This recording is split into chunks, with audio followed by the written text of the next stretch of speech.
When these 6 feelings arise during meditation, my dear friends, let me tell you, at that moment, you might lean back slightly and think to yourself, I am standing at the very threshold of spiritual awakening. But be careful, don't lean too far, or you might slip off your cushion, and that would be a very different kind of awakening. Now, before you furrow your brows and start reaching for your notebook, no, I am not talking about the 6 sensory doors: eyes, ears, nose, tongue, body, and mind. I am talking about 6 distinct experiential signs that arise when the mind and heart are ripening. They are like the scent of ripe mangoes drifting from a distant garden. You haven't tasted them yet, but your nose knows the feast is coming. The Buddha gave a beautiful analogy.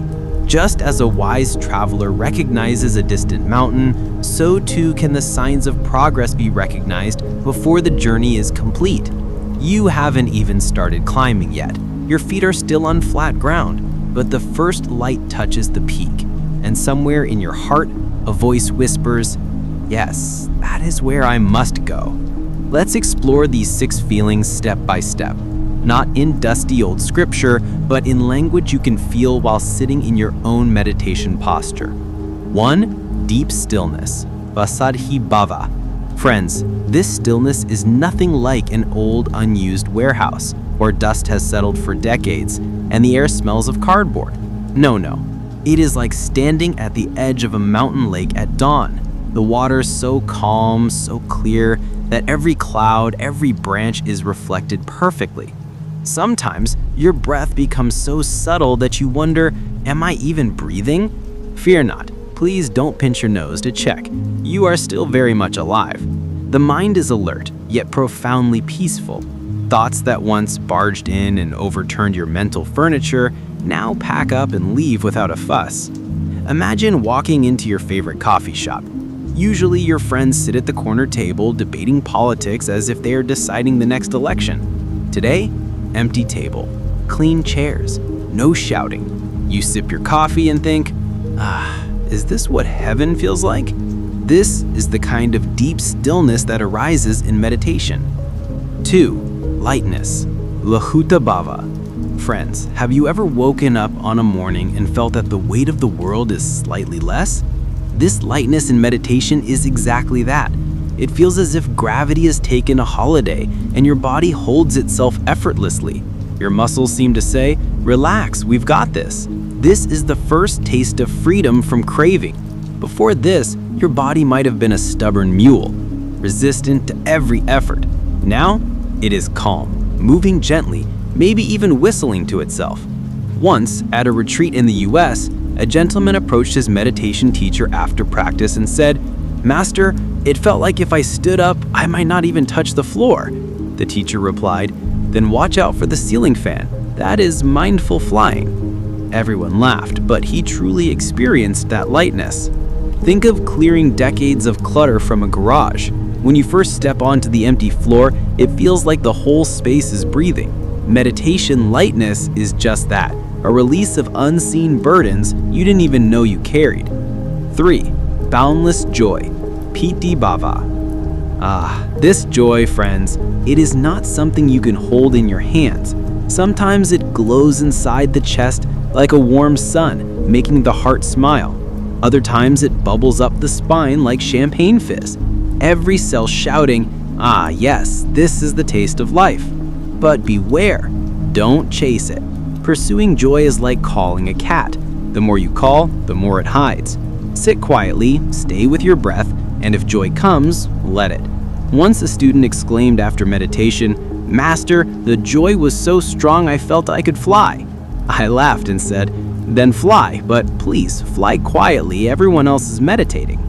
Notice no fireworks, no fanfare, just the mind celebrating freedom from irritation in its own subtle way. Expansive clarity, vidya bhava. Have you ever felt the mind suddenly become like a room without doors or windows? It is as if all the walls have been removed, leaving you standing on a sunlit mountain peak.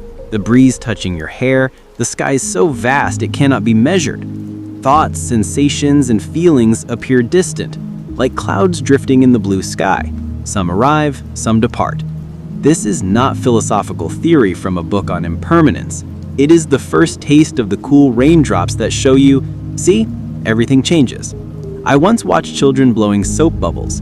They shimmered perfectly in the sunlight, then pop, gone. I laughed and thought, this is it. My thoughts, my sorrow, my joy, all bubbles that time will burst.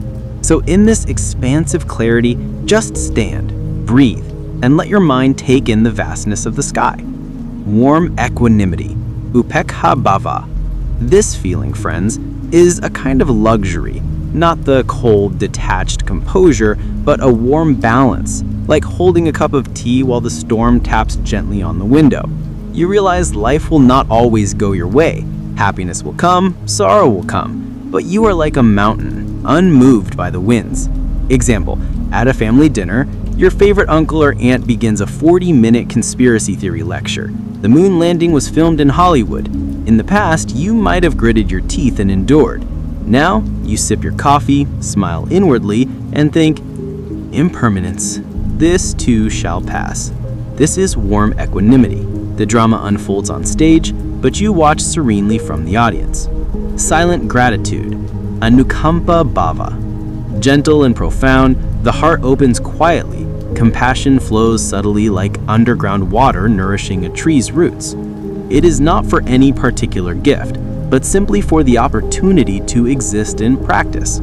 Practical example, after evening meditation, you step outside.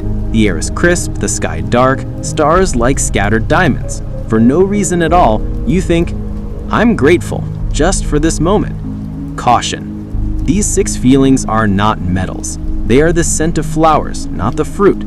Attempting to hold on to them will miss the point. When they arise, bow inwardly and keep moving forward. They cannot be forced, only prepared for.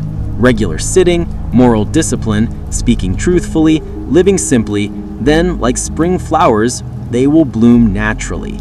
Final words.